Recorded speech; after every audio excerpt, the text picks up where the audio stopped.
Sumuko na sa National Bureau of Investigation o NBI ang 2 sa 5 sospek na pumatay kay Philippine Charity Sweepstakes Office o PCSO Board Secretary Wesley Barayuga. Personal na sumuko ang sinibak na dating pulis na si Nelson Mariano sa NBI Organized Transnational Crime Division nitong Lunes, habang si Santi Mendoza naman ay sumuko nitong Martes sa NBI Iloilo Office.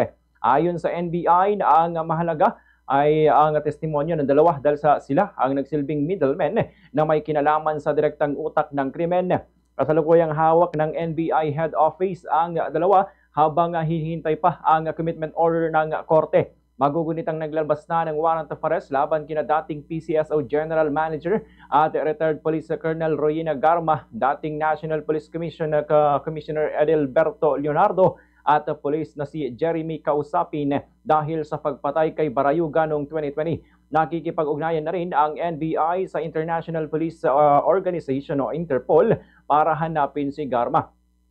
Nitong September 7 kasi ay nagtungo sa Malaysia si Garma para makaharap ang ilang opisyal ng International Criminal Court o ICC dahil sa handa umano itong magbigay ng testimonya laban kay dating Pangulong Rodrigo Duterte.